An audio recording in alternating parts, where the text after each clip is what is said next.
สวัสดีค่ะวันนี้นะคะก็จะมารีวิวเครื่องปั๊มนมไร้สายกลมก็ไม่หกนอนก็ไม่หกทำนมรุ่นเรานี่เองในที่สุดก็มาถึงแล้วนะคะรอมานานมากเดี๋ยวเรามาเปิดกล่องกันเลยอันนี้แนนซื้อมือสองมาจากคุณแม่ท่านหนึ่งใน Marketplace นะคะเขาใช้มาแค่3เดือนแล้วเราก็คุยกันแบบว่าถูกคอมากเขาก็เลยแบบลดแลกแจกแถมทั้งหมดนี้นะคะได้มาในราคา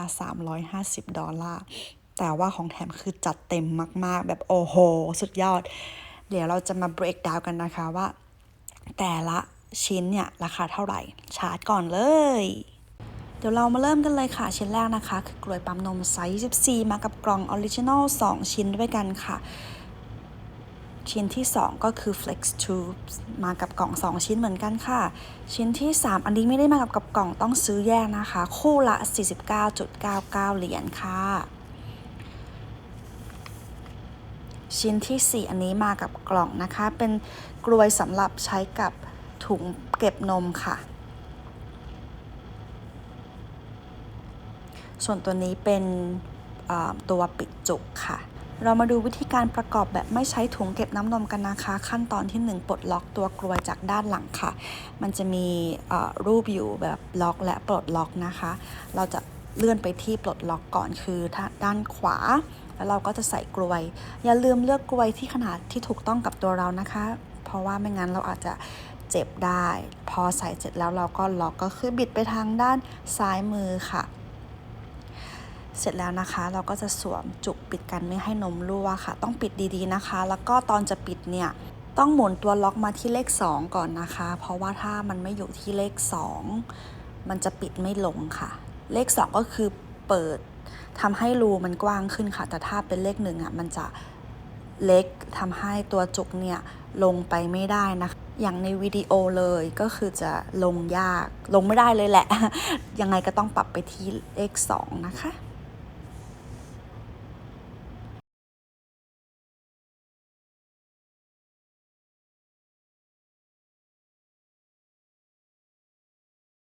เมื่อปิดจุกเสร็จเรียบร้อยแล้วนะคะในขั้นตอนที่4เราก็จะใส่ Flex Tube ค่ะตัวนี้ต้องระวังเวลาล้างเวลาเก็บนะคะถ้าสมมติว่าเวลาที่เราปั๊มนมไม่ค่อยออกแรงดูดมันแผ่วลงต้องเช็คที่ตัวนี้นะคะว่าขาดหรือเปล่าแล้วก็เสร็จแล้วค่ะต่อไปเป็นขั้นตอนการประกอบแบบใช้ถุงน้ำนมคล้ายๆกันเลยค่ะแต่ว่าต้องเปิดฝาซึ่งตัวเนี้ยมันซับซ้อนนิดหน่อยต้องฝึกก่อนนะคะตอนที่ซื้อมาแรกๆเพราะว่ามันจะค่อนข้างยากนิดนึงแล้วก็เสี่ยงหักด้วยค่ะวิธีการก็คือเราจะใช้นิ้วมือดันขึ้นนะคะแล้วมันก็จะเปิดออกมาเราจะดันขึ้นข้างบนแล้วก็เปิดออกมาเองค่ะ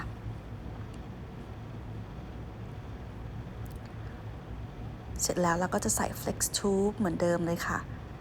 ตอนใส่ Flex Tube ต้องดูด้วยนะคะว่าตรงตัวล็อกสีเขียวเนี่ยเข้าที่ด้วยจะต้องได้ยินเสียงคลิกตรงนี้คลิกแบบนี้ลงไปเลยอีกทีนะคะคลิกแล้วเวลาจะปิดก็เหมือนกันค่ะขึ้นลงแล้วมาใส่ถุงเก็บนมใส่ง่ายๆแบบนี้เลยค่ะมันมีจุกปิดอยู่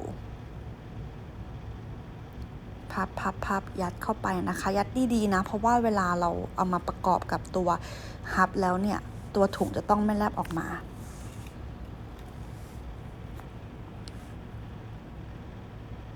ขั้นตอนสุดท้ายนะคะประกอบเข้ากับตัวเครื่องปั๊ม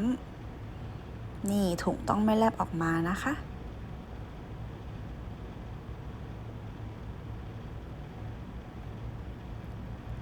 กับตัวmilk container ตัวเก็บน้ำนมก็เช่นกันค่ะมันจะเป็นระบบแม่เหล็กมันจะพอดีกับตัวเครื่องปั๊มเลยค่ะเมื่อเทียบกับรุ่น Gen 2 กับ Gen 3 นะคะโดยง่ายๆคือสีค่ะและข้างหลังตัว Gen 2 จะมีรูปผีเสื้ออยู่นะคะตรงที่ชาร์จซึ่งตัว Gen 3 ไม่มีรูปผีเสื้อค่ะเดี๋ยวถอดออกมาให้ดูนี่เรียบๆแบบนี้เลยค่ะเทียบกันให้ชัดๆเลยนะคะสี2ตัว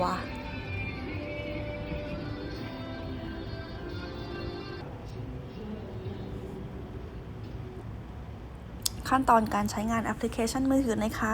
ก็ดาวน์โหลดได้เลยในแอปแล้วเราก็จะใส่ประวัติใส่อีเมลนู่นนี่นั่นเสร็จเรียบร้อยแล้วเขาก็จะสอนวิธีการใช้งานนะคะแบบนี้เลยสอนวิธีการเอาออกการเก็บนมหลังจากปั๊มเสร็จแล้วตอนนี้เราจะมาเชื่อมต่อกันค่ะก็กดเปิดก่อนแล้วก็กดปุ่มขึ้นกับลงพร้อมกันจนกระทั่งไฟสีส้มขึ้นกระพริบขึ้นมาแบบนี้นะคะแล้วมันก็จะเจอแล้ว2 อันเลยเรียบร้อยค่ะแล้วเราก็จะเห็นนะว่าเราสามารถที่จะปรับแรงดูดได้จากในแอปพลิเคชันเลยค่ะลองปั๊ม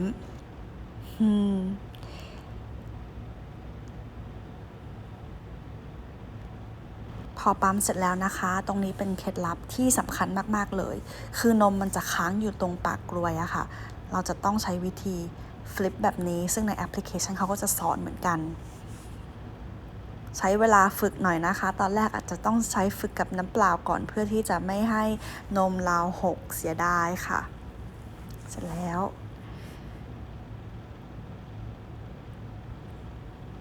นี่เห็นแม่นมมันแบบว่าดริปออกมานิดนึง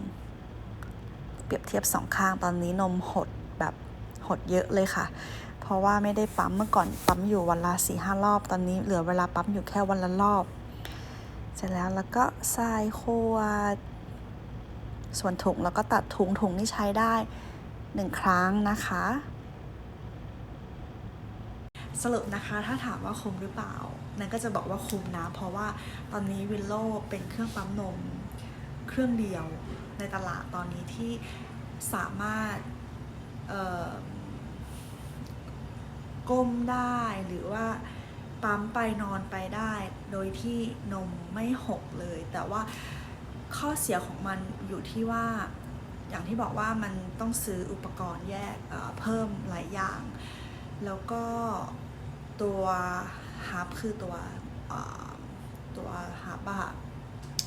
มันจะมีปัญหาว่ามันจะมีรอยเหมือนรอยแตกร้าวแต่ว่ามันไม่ได้ส่งผลต่อการปั๊มนะคะแค่ว่ามันมีรอยแตกร้าวเวลาเราขายต่ออะไรเงี้ยคนจะไม่ค่อยรับแต่วิลโลก็รู้นะคะว่าตัวเองเนี่ยมีปัญหาเรื่องการแตกร้าวตรงนี้คือถ้าเราซื้อมือหนึ่งมาแล้วมันเกิดปัญหานี้เราสามารถขอฮับใหม่ได้เลยโดยที่ไม่ต้องคืนฮับเก่าด้วยก็สิ่งนี้เป็นสิ่งที่แม่ก็ทำกันบ่อยแล้วก็เจอบ่อยในกลุ่มของคนที่ใช้วิลโลนะคะฉะนั้นถ้าใครที่คิดจะซื้อมือสองก็จะให้ดีก็ลองถามหาใบเสร็จด้วยเผื่อจะต้องเคลมตัวฮับอันใหม่แล้วก็วิลโลเท่าที่นั่นคือตัวนั่นเองก็เจอมานะเพราะมันมีอันที่2วิลโลเจน2ที่ได้มาคือวิลโลเจน3สิ่งที่เกิดขึ้นก็คือบางทีอ่ะคืออยู่ดีๆมันก็ชาร์จไม่เข้าอะค่ะก็คือส่งไปเคลมอีกแหละเวลาเคลมวิลโลเขาจะส่งฮับใหม่มาให้ตลอดเลยคือไม่ต้องส่งกลับไปเลยแต่ว่าอันที่2เนี่ยนะไม่ได้เคลมเพราะว่านั้นเทรดมือ2มาไม่ได้มีใบเสร็จอะไรเงี้ยนะคะแล้วก็ข้อเสียอีกอย่างนึงก็คือในแอปมันจะไม่เสถียรตะกี้นันปั๊มได้ประมาณ2 ออนนิดๆในแอปบอกว่าปั๊มได้9 ออน 9.7 ออนคือไม่เสถียรเลยแต่ว่ามันจะเสถียรที่สุดเวลาที่เราใช้ถุงเก็บนมไม่รู้ว่าอันนี้เป็นกลไกการตลาดของเขาหรือเปล่าว่าถ้าสมมติว่าใช้ถุงเก็บนมของเขาแอปมันจะทำงานเสถียรมากขึ้นแต่ว่านี่ไม่ใช่ครั้งแรกตอนที่ใช้เจน2นี่ก็เป็นปัญหาที่เจอเหมือนกันก็คือถ้าไม่ได้ใช้ถุงเก็บนมของเขาตัวเซนเซอร์มันจะทำงานไม่ค่อยเสถียรก็ไม่เคยตรงเลยสักครั้งหนึ่งแล้วก็มีปัญหาอะไรอีกอะ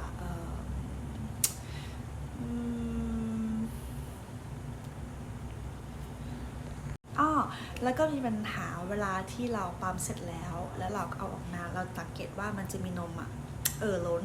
อยู่ตรงคอกลวยมันก็จะมีเทคนิคของเขาก็คือ flip and fold ก็คือเราก็ต้องตั้งอย่างที่ทำให้ดูในคลิปอะค่ะ ก็เราก็จะตั้งมันขึ้นมาแนวนี้ก่อนไว้ให้เราปั๊มออกมาใช่ไหมแล้วก็จะเอาขึ้นมาเนี่ยขึ้นคราวนี้เราจะกดปุ่มเริ่มแล้วเราก็จะค่อยๆหันนะคะตัวแล้วก็ค่อยๆฟลิปอย่างนี้แล้วนมที่มันค้างอยู่ตรงคอตรงกลวยแล้วก็ตรง flex tube เนี่ยมันก็จะไหลกลับเข้าไปในช่วงแรกๆอันนี้เป็นอะไรที่ต้องฝึกอาจจะฝึกกับน้ำเปล่าก่อนก็ได้ไม่งั้นก็เสียนมไปเยอะกว่านะจะทำอันนี้เป็นอ่ะนั้นไม่รู้ทำผมไปเท่าไหร่แล้วกับอันเก่าแล้วก็มีอะไรอีกอ่ะแล้วก็จะมีปัญหาตัวเซนเซอร์เยอะมากตะกี้ถ้าเห็นในแอปอ่ะมันจะเห็นว่าข้างขวาปั๊มไป40กว่านาทีข้างซ้ายปั๊มไปแค่20กว่านาทีเพราะว่าตอนที่นันเอาข้างขวาเข้าไปอ่ะข้างขวาก็ทำงานปกติแต่ข้างซ้ายมันเกิดไม่ทำงานคือเซนเซอร์มันเกิดไม่จับขึ้นมากว่าจะแบบฟิกซ์อะไรเรียบร้อยเสร็จแล้วรีเซ็ตฮับอะไรก็แล้วแต่ปาเข้าไป20นาทีก็เลยเป็น20นาทีที่ต่างกันแต่ถ้าแบบมองข้ามเรื่องอะไรเงี้ยสำหรับอัพตัวแนนอะคือเอเดนเริ่มที่จะอยู่ในช่วงคลานแล้วก็เริ่มเกาะยืนแล้วแนนไม่มีเวลาที่จะมานั่งปั๊ม30นาทีต่อให้ใช้เครื่องที่เป็นแบบพกพาแล้วก็เป็นใช้แบบคาราคัพของสเปกตราที่แบบเป็นตัวเก็บนมที่แบบอย่างเงี้ยนึกออกใช่ไหมคะอย่างเงี้ยแบบที่ไม่ใช่กลวยก็ยังไม่สะดวกเพราะมันยังมีสายอยู่แต่ว่าเนี่ยทั้งเดินไปไหนมาไหนก้มเงยเอ็นอะไรเงี้ยมันก็ไม่หกแล้วอีกอย่างด้วยตัวขนาดแล้วมันก็น่าจะขนาดเล็กกว่าตัว milk container หลายๆยี่ห้อแล้วก็เสียงเบาก่อนไปก็มาอัปเดตนิดนึงว่าตอนนี้วิลโลเขามีตัวใหม่ออกมาเป็นวิลโลโกก็จะเป็นเหมือนตัวย่อยออกมาที่ราคาถูกกว่าประมาณ100 เหรียญความแตกต่างกันลิบลับเลยนะคือวิลโลโกไม่สามารถที่จะปรับระดับขึ้นลงผ่านแอปได้ในแอปจะบอกแค่ว่าปั๊มได้เท่าไหร่ไม่ใช่ปั๊มไม่ได้บอกด้วยปั๊มเท่าไหร่แต่ว่าใช้แอปเป็นการลงข้อมูลได้ว่ารอบนี้ปั๊มได้กี่ออนแล้วก็จังหวะการดูดของวิลโลโกกับวิลโลตัวเจนธรรมดาก็แตกต่างกันมากเหมือนกันตั้งแต่เจน1เจน2เจน3เนี่ยวิลโลเป็นเครื่องปั๊มนมยี่ห้อเดียวยี่ห้อแรกที่แนนเคยใช้ที่จะบอกว่าจังหวะการดูดเหมือนทารกดูดคือมันจะเป็น3ระดับในการปั๊มคือพอเราเปิดเราใส่ใช่ไหมคะแล้วเราก็เปิดพอเปิดปุ๊บมันจะใช้เวลาประมาณเกือบ10 วิในการเหมือนจับตรงหัวนมอะแล้วก็ดูดให้แบบเหมือนว่าที่แบบทารกงับเข้าไปทีแรกแล้วก็แบบกะเขาเรียกว่าอะไรอะแบบให้มันถูกต้องให้มันแบบเข้าปากให้มันอะไรเงี้ยค่ะวิลโลจะเป็นอย่างนั้นเลยคือจะใช้ว่า10 วิในการเหมือนไม่รู้ว่ามันทำอะไร มันมีแบบเซนเซอร์ในการดูหัวนมยังไงแต่ว่ามันก็งับเข้าไปพองับปุ๊บมันจะเริ่มกระตุ้นประมาณ2 นาทีหรือกระตุ้นจนกระทั่งมันจับได้แล้วว่าน้ำนมเริ่มออกมาแล้วพอน้ำนมเริ่มออกมาปุ๊บมันเปลี่ยนเป็นโหมดปั๊มธรรมดาทันทีแต่ข้อเสียของวิลโลคือเมื่อมันเปลี่ยนเป็นโหมดธรรมดาแล้วจะกลับมากระตุ้นอีกไม่ได้ก็คือต้องปิดเครื่องเปิดใหม่ถ้าอยากจะกระตุ้นแต่ก็กระตุ้นได้แค่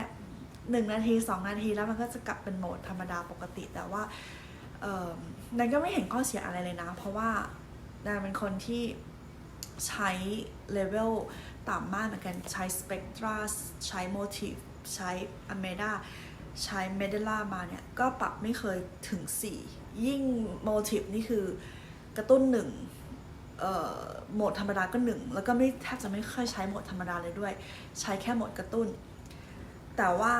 อันเนี้ยพอใช้เป็นโหมดธรรมดาแล้วอ่ะก็ยังไม่รู้สึกเจ็บเพราะว่ามันทำออกมาได้เรียนแบบลูกดุมากๆสิ่งอีกข้อหนึ่งที่แนนสังเกตก็คือ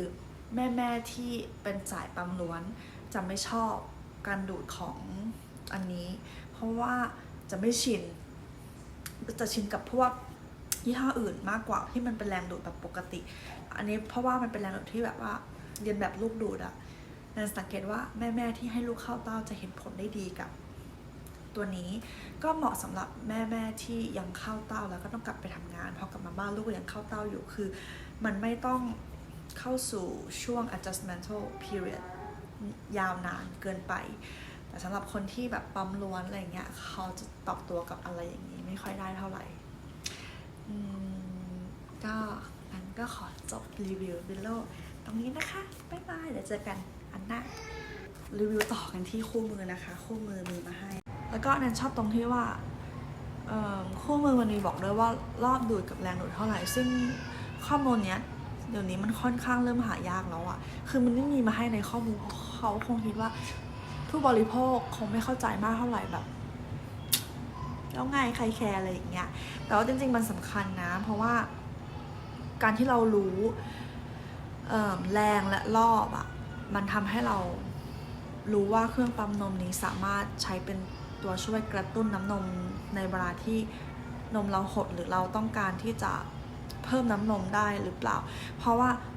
ถ้าสมมติว่าแรงและรอบอะมันไม่ถึงที่เขากำหนดมาตรฐานก็คือแรงรอบดูดต้อง 40-60 ครั้งต่อ1 นาทีและแรงดูดต้องไม่เกินไปกว่าส่วนมากแบบถ้าเป็นเครื่องที่แบบ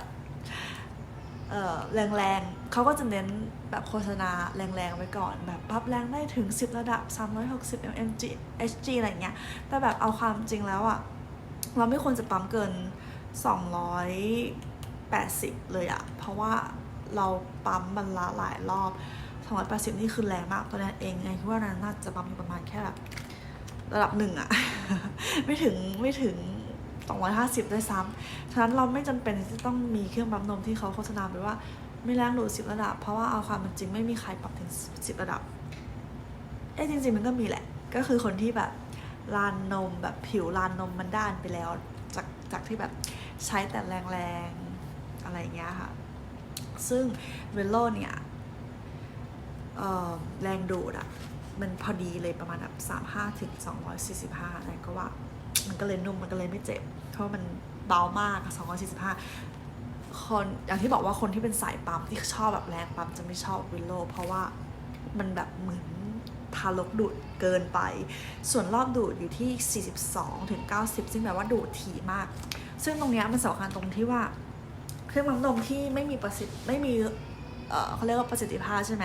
ไม่มีประสิทธิภาพเท่านี้อ่ะคือไม่ถูกต้องตามมาตรฐานไม่ถึงมาตรฐานอ่ะเวลาที่เราต้องการเพิ่มน้ำนมนมหดใช่ไหมจากอะไรก็แล้วแต่เราต้องการเพิ่มน้ำนมอ่ะวิธีการเพิ่มน้ำนมก็คือต้องกระตุ้นให้เหมือนตอนที่เราเพิ่งคลอดให้ได้มากที่สุดต้องหลอกร่างกายว่าลูกเราอ่ะต้องการเพิ่มหลอกยังไงก็คือเหมือนเด็กเพิ่งเกิดอะค่ะปั๊มทุกดูทุก2 ชั่วโมงหรือ3 ชั่วโมงเท่ากับว่าวันหนึ่งเราต้องกระตุ้น10 ถึง 12 รอบเท่าทีค่ะและแรงดูดก็ต้องแบบต่อเนื่องอะนึกออกไหมเพราะว่าตอนที่เราแรกคลอดมาถ้าเราจะกระตุ้นลูกให้แบบต้องดูดต่อเนื่อง10 ถึง 15 นาทีไม่งั้นน่ะแปลว่าเขาหลับเขาไม่ได้ดูดแล้วมันจะไปกระตุ้นอะไรในเมื่อเขาไม่ได้ดูดเขาแค่อมแล้วหลับไปเฉยๆฉะนั้นการที่เราจะเพิ่มน้ำนมอ่ะเราก็ต้องใช้ข้อตรงเนี้ยว่าทำไมมันถึงจะต้องเครื่องปั๊มนมจะต้องจะต้องเรียนแบบการดูดของเด็กทารกเพราะว่าเครื่องปั๊มนมที่ดีเรียนแบบเด็กทารกได้มากที่สุดจะมีความสามารถในการช่วยกระตุ้นน้ำนมให้กลับขึ้นมาได้แต่เครื่องที่มีประสิทธิภาพแค่เอาไว้ปั๊มเฉย